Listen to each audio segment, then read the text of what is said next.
thanks for joining us. In addition to your story and the Never Give Up, I thought we'd probably start with more what you're doing now. So I now you're running the 21 Renew program. Do you want to just take a couple of minutes and tell us a little bit about that, so we can get some insight into what you're doing now? Yeah, sure, Mark. I've been sober 37 years and been going to AA for 37 years, and I like AA, I love AA. But I knew there was more to substance abuse, so I went back and did a diploma about 6 or 7 years ago. And as a result of that, I had to do 100 hours practical placement at a rehab here in Melbourne, which I did. And I'm looking at what they're doing, and I'm thinking, this is crazy. There's a far better way of doing this. But one of the things I noticed, there was a number of people who are still functioning, but do have some issues with alcohol or coke or ice or marijuana or uppers or downers or prescription medication. And while they're still functioning, they needed, they needed to do something about it. So that's why I wrote the program 21 Renew, which is it's a residential program, and we have a non-residential program as well. But it's designed for people who are still functioning, but have got to a point where they may be drinking a bottle of red every night or whatever, and they know they need to do something about it, but they don't know what. And there's nothing out there for these people. I've done the research and so that's why I wrote the program. Fantastic. And mate, as we were just saying before, it must be really very rewarding to see that change happening. Hey, Ken. Hey, Michael. Yes, Michael, it is a cassette. I bet there isn't a cassette player in the Bentley.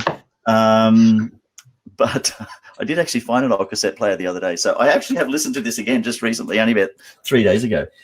What I really loved about what you did with this stuff, Graham, was your concept of mental toughness. And can I say, probably like everybody online and like you, I've read lots of sort of, can I use the term self-help books?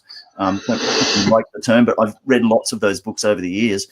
I've still not seen anybody use that mental toughness concept, and it certainly taught me the ability to sort of to push on and to not give up and to look for new opportunities. So maybe we can talk about that. When I was speaking to Graham, when we first started talking about doing this, you shot me through an email where you laid out, kind of the 4 points around mental toughness. And mate, could we perhaps start with the concept of mental toughness and your definition of it and what you mean by the term mental toughness? Mental toughness is the power to do what you have to do when you have to do it, not what you want to do when you want to do it. So in life, we all have times when we've got to do things, but we don't want to do them. And that was my situation when I was in jail back in 1982 or 83. I knew I had to toughen up mentally. I knew with my prior convictions that I was going to have to handle rejection, and I knew that work wasn't going to be easy. I knew there was a fairly significant number of hurdles in front of me. And I knew I had to toughen up mentally. So I created my own mental toughness exercises, and I still do them to this very day, because what it does is it gets you out of your comfort zone for short periods of time. And I'm a huge believer in what I call mental gears. So you need to be able to go into overdrive and then come back in. A lot of people can get outside their comfort zone and become addicted to work or whatever, and they burn out. And I see this, quite a lot. They get to 40, 45, they've worked their backside off, neglected their family, their partners, their kids, all in the quest of work, and then they burn out, and next minute they're riding a Harley around Australia and they've got long hair and a ponytail and a blonde on the back, and they just have a meltdown mentally because the brain's not equipped to stay in overdrive. So mental toughness is the ability to go in and out of your zone, outside your comfort zone, back in, outside, back in, and train your brain to succeed. So every time you complete a mental toughness exercise, your brain actually gets tickled with, I can do it, I can do it. So when the problems occur in your life, you don't melt down, you're far more clear in your head, and you're able to look at the situation and make a valued judgment on which way you're going to roll. But I love the idea of mental gears because, as you're describing that, everybody here knows that I went through that process with being successful in my early 30s, completely burning out, losing my marriage, and I never got to the Harley and the blonde on the back, but I certainly had that massive meltdown.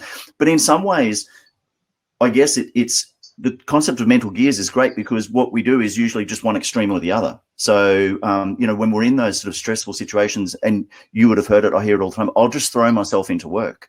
So you throw yourself into your business or you throw yourself into your job, but that's all that's doing is just replacing one extreme with another, isn't it? And so essentially what you're saying is it's okay to be able to have that overdrive gear, but you've got to be able to use it in short bursts or in dedicated bursts and then pull back to a normal drive gear. That's the concept of mental gear? Yeah, that's the concept. Now, there are times when you have to push yourself, and probably overdo being in overdrive.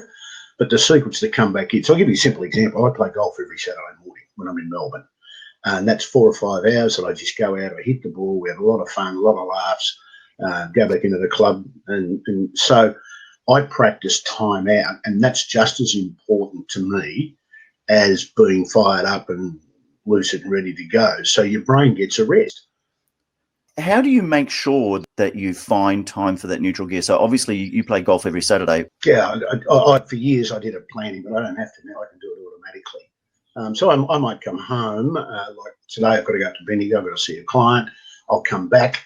I've got an AA meeting, Zoom meeting tonight, and then I might watch telly for an hour and just some rubbish on television, or watch Fox News and see what Trump's up to or whatever.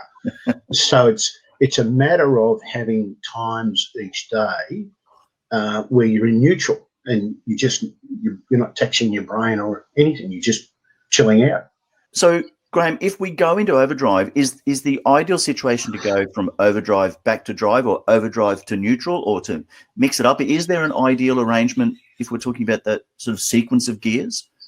No, there's no ideal arrangement. I was doing some consulting work with a mate of mine who's got a mold doctor business here in Melbourne, and I'd be in the office 3 or 4 days a week with him, and we would be on when we were looking at legal documents or whatever, and then it might just be interacting with staff. But then when I get in the car, I might just turn on the radio and listen to whatever. So there's no set rule, but the golden rule is you can't stay in overdrive all the time. So one of the things that I work with people on is when you leave work. Yeah. You know? Yeah. Don't take the work home. I mean, I get people that, I listen to podcasts in the car and I do this, and I say, why? I mean, plane travel's a classic. I get on the plane and you see people with their laptops going hell for leather, and I'm thinking, what are you doing? Read a novel, for goodness sake. If you're not ready for what you've got to do when you get off the plane, you shouldn't have got on in the first place. Mate, one of the things we spoke about in terms of mental toughness was the idea of staying calm in a crisis. How does that fit in, and how do you do that? We train. Understanding, if you practice enough of getting outside your comfort zone for short periods of time and coming back inside the zone, outside, inside, outside, inside, then what you finish up with is a brain that when the game's on, you're ready and you're clear and you don't panic, and fear doesn't set in, or anxiety. When you continually are outside your zone, you burn out. And if you don't get outside your zone enough, you're fearful and you're anxious. So people who spend all their time inside the comfort zone, I call it the 2% mindset. Getting outside. The 2% of people who achieve great things are people who are able to, when the heat's on, they're there.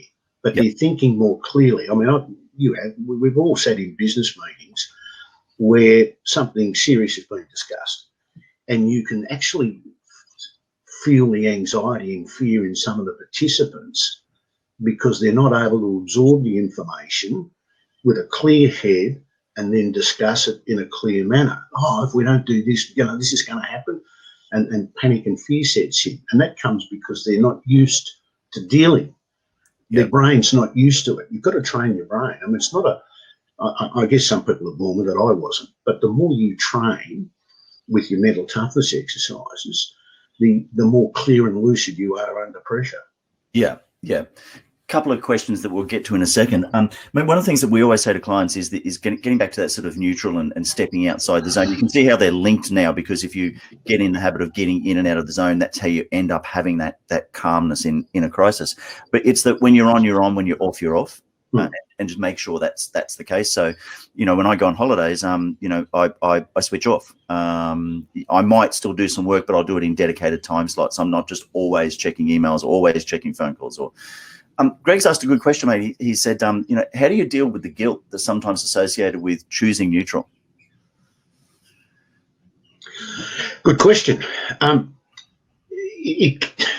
There's no simple answer to that.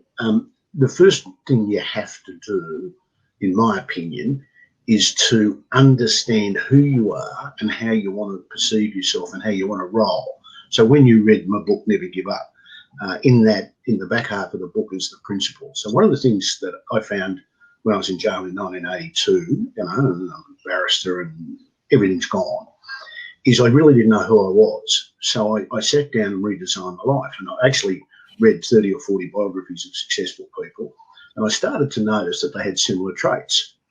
And I sort of sucked those traits out and built the 5 principles I live my life by. They're pretty simple. The first one's to enjoy life. Second one's to be honest, totally honest with yourself. Third one is integrity and reputation. The fourth one's the law of giving. And the fifth one is to get the best out of yourself. So once you understand and you are set upstairs, then the only time you're going to feel guilty is if you are breaching one of your principles. And when people do suffer from guilt, it's generally because they're looking backwards, or there's a conflict in how they normally would roll, but the circumstances change it. Let me give you a simple example. 2 Olympic athletes both want to win the gold medal. One's got principles and one hasn't. And the best example was Raelene Boyle in 1972 with the East German Stricter, beat her in the 100 and the 200, or the 200.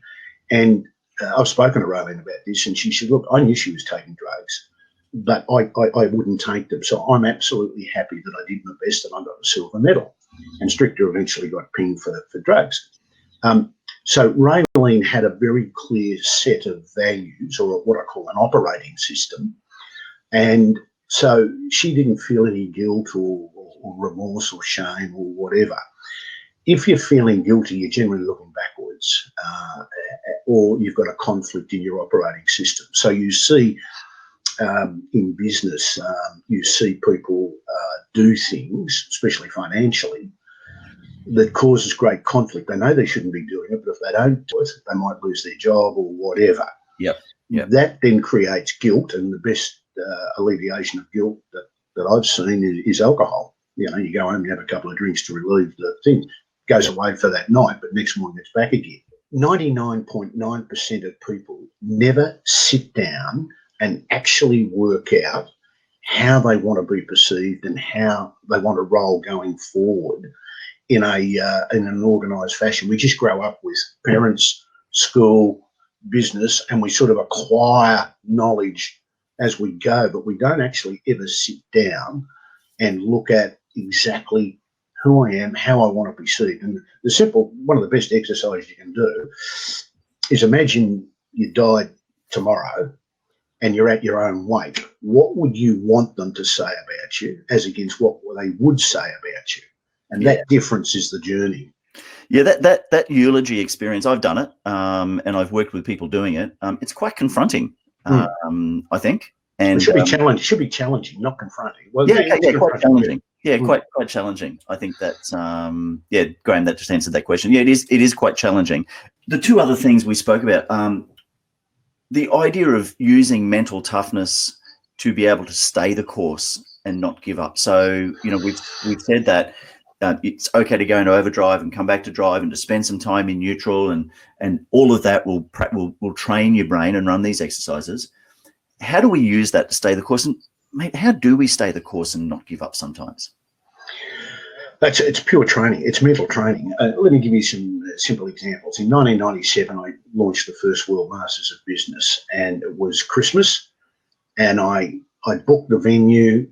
It was huge, and I had one speaker, General Schwarzkopf, and it's starting to look overwhelming. And then I got Lee Iacocca, but I didn't give up. I mean, I had 7 cracks at Iacocca. I sent him 4 invitations and heard nothing.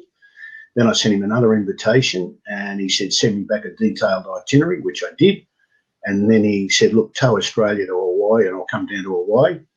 And so no. So then I thought, I've got to get him. So I found out his address in Bel Air in Hollywood, in LA. And I sent him a handwritten letter and had it delivered to his house. And a week later, I'm out mowing the lawns, and Carol, my wife, comes running out. She said, he's on the phone. And I said, who? She said, Lee Iacocca. I said, yeah, of course he is. And I kept mowing. And she said, no, he is. So I came in. Anyway, when he was out here, I said, Lee, why did you come? And he said, Graham, I always say no 4 times to ensure that the invitation's serious. And the second thing was, I knew I'd never shake you. And so when he said, I say no 4 times, and we hear this in sales training all the time, you know, the more no's you get, the closer you're getting to a yes. I get that. But it's having that mental strength that keep looking for a way. In Apollo 13, there's a great scene with Ed Harris, the actor, in the command centre on the Sunday, and everyone's saying we can't get them back in, it's impossible, it can't be done.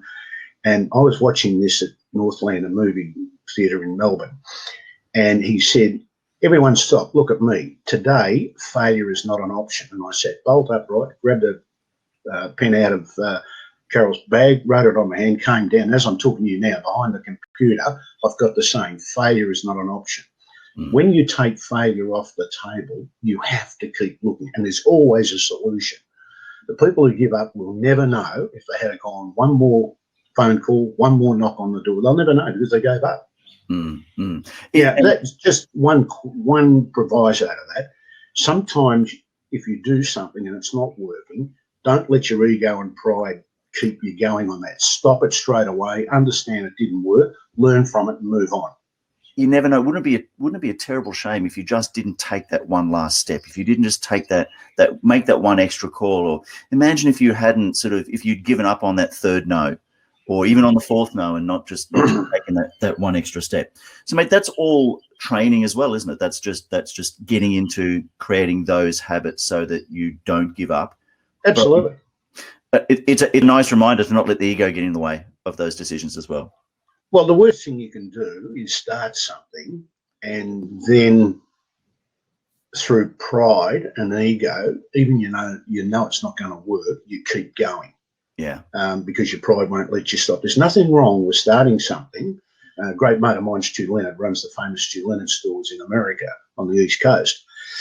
And he's got a great saying, let's give it a try. If it doesn't work, we'll stop. Yeah. Yeah. Yep. We've got to run it up the flagpole and see what happens.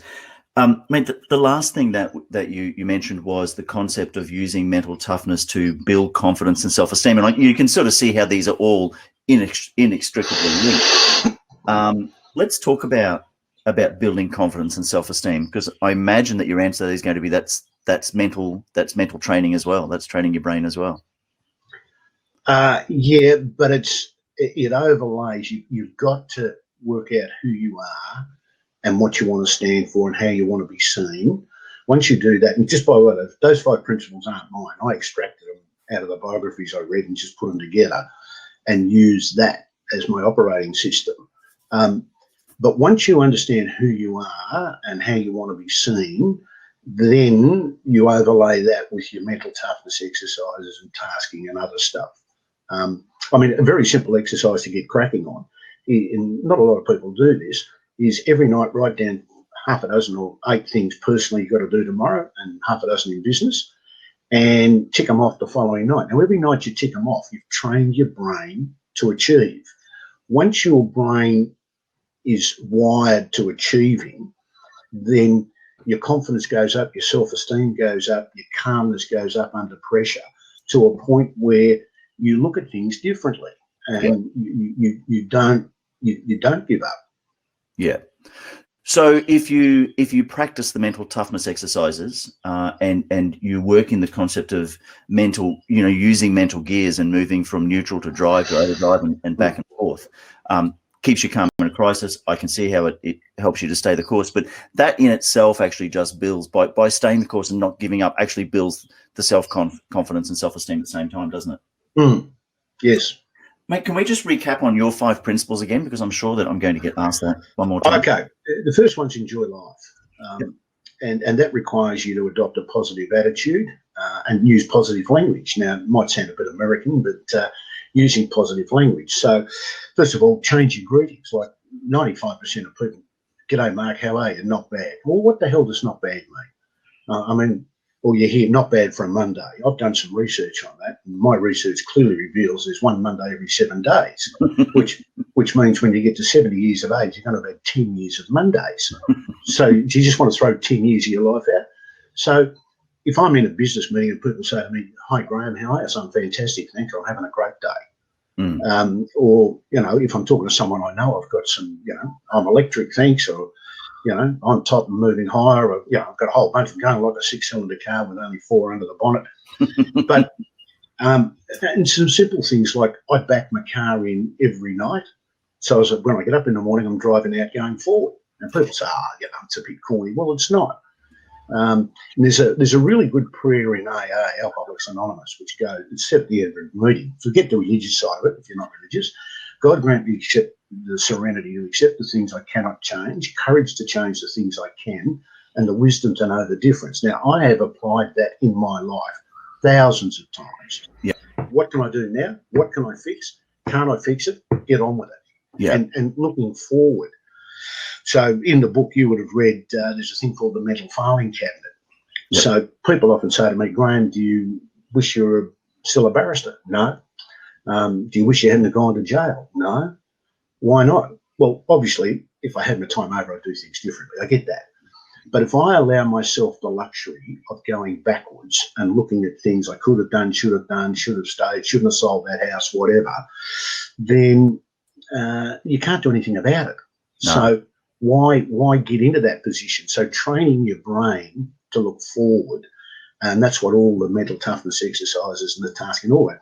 When you do that, you arrive at a position, you pass your past, it is what it is, and the sum of what you are today is all of those things. Yeah, and you can't change the past, so the future is anything you've got control over. Mate, backing a car in doesn't sound odd at all. I do it. I've done that for years. I refuse to start my day going backwards. I see no sense in it. I've spoken about this from the stage and on webinars like this lots of times. I always reverse my car in because when I get up in the morning and I need to go to work, I actually want to be looking through the windscreen, not into my reversing camera. So yeah, they're the little things that I really love. Okay, so enjoy life. What were the other 4? Honest, and being honest with yourself. I've got a saying: get a mirror that works. There's no point in looking through the mirror with coloured lenses of ego, pride, keeping up with the Joneses, all of that sort of thing. You've got to be able to look in the mirror and be honest with yourself. Yep. The third one is integrity and reputation. I smashed my integrity and reputation not once, not twice, but 3 or 4 times. And I often wonder whether you could get it back. And the answer is you can, but it takes time and a discipline in terms of how you conduct yourself.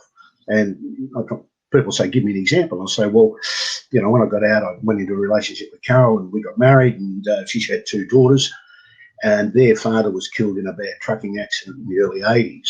And in 2001, it was Father's Day, and she said, "Here's your Father's Day present." And it was she's a lawyer, and it was a legal brief wrapped up, and I opened it up and it was papers for me to adopt her. Now that to me was a clear signpost that I'd been conducting myself in a way that she wanted me to be her father. So there's plenty of signposts along the way. So the third one's integrity. The fourth one is giving back to the community. Successful people give between 10 and 25% of their time and or money back to the community. Now, you don't have to finish up with your name on a hospital wing. You can light a candle in anyone's life. Everyone has a circle of influence, whether it be your family, your next door neighbours, your kindergarten, the school, parents and teachers, whatever. Yeah. The local footy team or cricket team. We can all do something. And mixed in with giving back is that famous law of reciprocity. I remember when I read Cialdini's book, The Psychology of Influence. I was just in awe of how powerful the law of reciprocity is. Yeah. And the fifth one is getting the best out of yourself. I could think of nothing worse than sitting on the front porch in a rocking chair, looking back and saying, "I wished I had have done this," or "I wished I had have done that." I just want to look back and say, "I wished I hadn't have done that." but I did it anyway. Yeah. Yeah, yeah. Mate, great principles. They're awesome principles, and it's been Just one thing I'm looking back to, Mark. Failure doesn't exist in my life. When I look backwards, I haven't failed at anything. I've done a lot of things that I wouldn't have done was my time over, but I always regard them as learning curves. So going to jail was a learning curve. Being a barrister was a learning curve. All of the things I've done, I treat them as learning curves, not as failure. Yeah, yeah. Mate, great lesson. Probably a great lesson to for us to wrap up on.